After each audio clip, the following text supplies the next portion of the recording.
What is up, roomies? My name is Matthew Makak, and if this is your first time on the channel, welcome on into Room 51.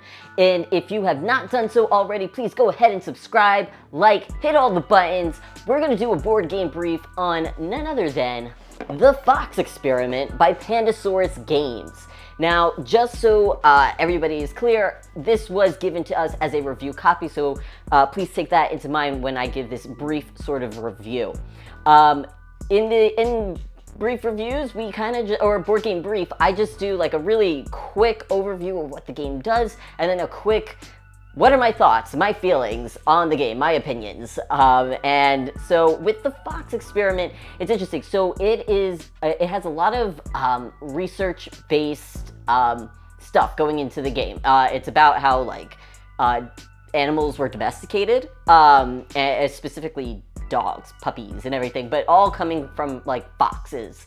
And you were trying to breed these foxes to create like the friendliest fox. That way, ultimately, hopefully, later on, they become, you know, puppies that we could later domesticate. There is rolling right in this game. There's action selection, and the game is pretty quick. There's simultaneous turns that you were doing, and you're going through these phases of like selecting different foxes to be parents that will ultimately create little puppers.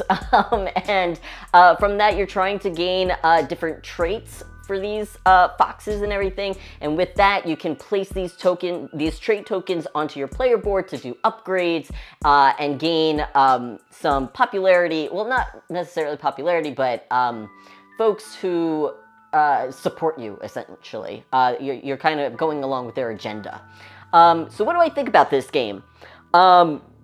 Overall, I love the artwork. I will say that. I really like the artwork a lot.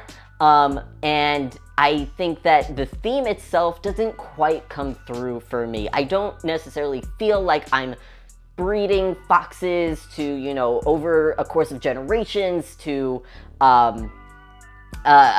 turn them into domesticated animals. That theme doesn't quite come out for me, and I did find that the rules overhead, though the game doesn't have a whole lot going on and it's fairly simple, I think, ultimately, it kind of just felt a bit clunky. It didn't feel super smooth or clean to me. So I have to say that ultimately I dislike this game. That being said, as somebody who just loves games in general, I would play this again. I don't feel the need to own this game by any means, but if somebody was to bring it out and say like, oh, I want to play the Fox Experiment, I'd have no problem playing it. It's just not one that I'm really gonna like go for necessarily.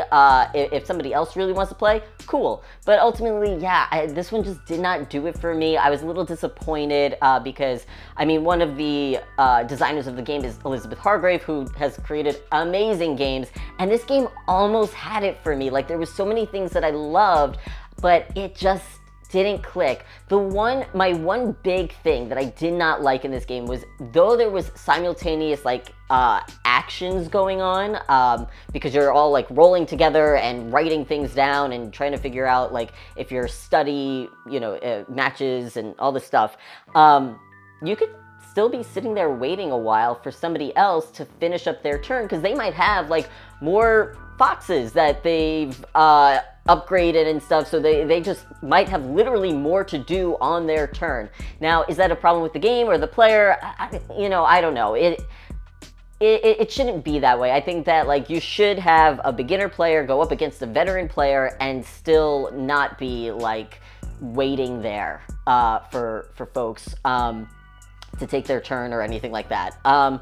So yeah, ultimately, like I said, didn't do it for me, unfortunately, but that is The Fox Experiment by Pandasaurus Games. Please let me know down in the comments what you think of this game. Did you have a different kind of experience with this game? Did you like it a little bit more than I did?